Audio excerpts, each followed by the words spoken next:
નમસ્કાર. ચાલો આજે વાત કરીએ એથ્લેટિક્સની એક એવી રમત વિશે જેમાં તાકાત, ટેકનિક અને કળાનો અદ્ભુત સંગમ થાય છે. હા, આપણે વાત કરી રહ્યા છીએ ચક્રફેંકની, જે શક્તિ અને કૌશલ્યની સાચી કસોટી છે. ક્યારે વિચાર્યું છે કે વર્ષો પહેલાં જે રમત ફક્ત એક પથ્થરથી શરૂ થઈ હશે તે આજે ઓલિમ્પિક ગોલ્ડ મેડલ સુધી પહોંચી ગઈ છે? આ સફર ખરેખર કેટલી રોમાંચક હશે નહીં? તો આ ચક્રફેંક છે શું? એકદમ સાદી ભાષામાં કહીએ તો એક ભારે ચક્ર લો, એક વર્તુળમાં ઊભા રહો અને તેને બને તેટલું દૂર ફેંકો. જેનો થ્રો સૌથી લાંબો તે વિજેતા. લાગે છે ને એકદમ સિમ્પલ, પણ આ સાદા નિયમ પાછળ જબરદસ્ત વિજ્ઞાન અને ટેકનિક છુપાયેલી છે. સારું, તો આ રમતને બરાબર સમજવા માટે સૌથી પહેલાં એના સાધનો અને મેદાન પર એક નજર નાખવી પડે. બરાબર ને? ચાલો જોઈએ કે એમાં શું ખાસ છે. હવે જુઓ, રમતનું જે મુખ્ય સાધન છે એટલે કે ચક્ર, એ પુરુષો અને મહિલાઓ માટે અલગ અલગ હોય છે. પુરુષો માટે એનું વજન હોય છે 2 કિલો, જ્યારે મહિલાઓ 1 કિલોના ચક્રનો ઉપયોગ કરે છે. અને વ્યાસમાં પણ થોડો ફરક હોય છે. આ બધું એટલા માટે કે સ્પર્ધા એકદમ ન્યાયી બને. ફક્ત 2.5 મીટર. આ આંકડો બહુ મહત્વનો છે. આ એ વર્તુળનો વ્યાસ છે જેની અંદર રહીને રમતવીરે આખી કમાલ કરવાની હોય છે. વિચારો, આટલી નાનકડી જગ્યામાં શરીરને ગોળ ફેરવીને એટલી ગતિ પેદા કરવી પડે છે. ખરેખર અઘરું કામ છે. અને આ છે બીજો જાડુઈ આંકડો, 34.92 ડિગ્રી. આ એ વિસ્તારનો ખૂણો છે જેમાં ચક્ર પડવો જ જોઈએ. જો ચક્ર આ લાઇનની બહાર ગયો તો થ્રો ગમે તેટલો સારો હોય એ ફાઉલ ગણાય. મતલબ કે તાકાતની સાથે સાથે દિશા પર નિયંત્રણ પણ એટલું જ જરૂરી છે. હા, સુરક્ષા માટે મેદાનની ફરતે એક મોટું પિંજરું તો હોય જ છે. પણ એક મજાની વાત કહું, ગોળા ફેંકની જેમ અહીં વર્તુળમાં પગને રોકવા માટે કોઈ સ્ટોપ બોર્ડ નથી હોતું.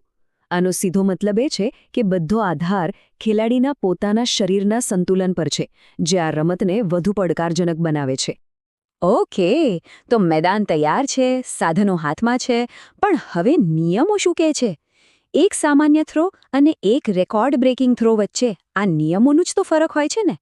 ચાલો જરા એના પર નજર કરીએ. ચાલો ફટાફટ મુખ્ય નિયમો જોઈ લઈએ.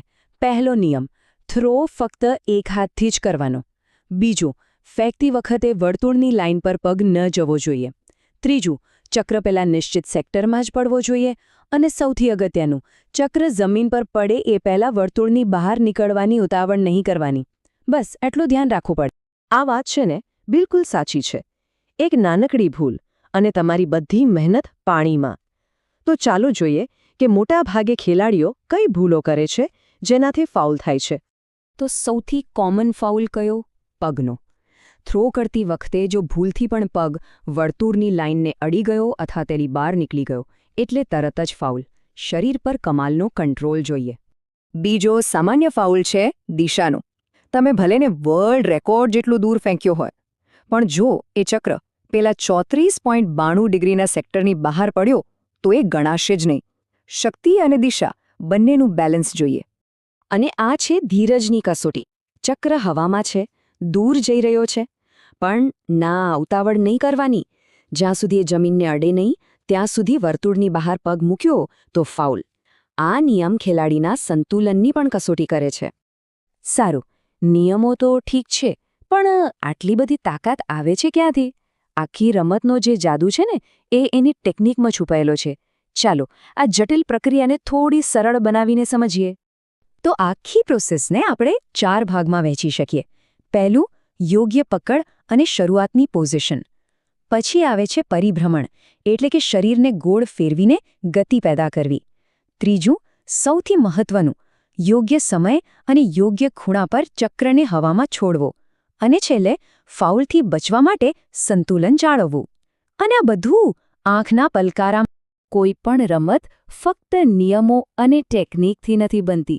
એની પાછળ એક લાંબો ઇતિહાસ હોય છે, એક વારસો હોય છે. તો ચાલો ચક્રફેંકના આ વારસાને પણ જાણીએ અને સમજીએ કે આ રમતથી ખેલાડીને શું ફાયદા થાય છે. વિશ્વાસ નહીં આવે, પણ આ રમત હજારો વર્ષ જૂની છે. છેક 776 ઈસવી પૂર્વે પ્રાચીન ગ્રીસના ઓલિમ્પિકમાં પણ આ રમત હતી. પછી 1896માં જ્યારે આધુનિક ઓલિમ્પિક શરૂ થયા ત્યારે પુરુષો માટે તેને ફરીથી સામેલ કરાઈ. અને 1928માં મહિલાઓ પણ આ સ્પર્ધાનો ભાગ બની. આ બતાવે છે કે આ રમત કેટલી શાશ્વત છે. તો આ બધું કરવાથી મળે શું? ફક્ત મેડલ? ના, આ રમતથી શરીરના ઉપરના ભાગમાં જબરદસ્ત તાકાત આવે છે. શરીરનું સંતુલન અને લવચીકતા તો સુધરે જ છે, પણ સૌથી મોટો ફાયદો છે મન અને શરીર વચ્ચેનું તાલમેલ, જે કોઈ પણ રમતવીર માટે અમૂલ્ય છે. તો જુઓ, એક તરફ જબરદસ્ત તાકાત, બીજી તરફ કમાલનું બેલેન્સ, અને આ બધાને જોડી રાખતો સદીઓ જૂનો ઇતિહાસ. સાચું કહેજો, આનાથી વધુ પ્રેરણાદાયક અને મહાકાવ્ય જેવી બીજી કોઈ રમત હોઈ શકે? આના પર જરૂર વિચારજો.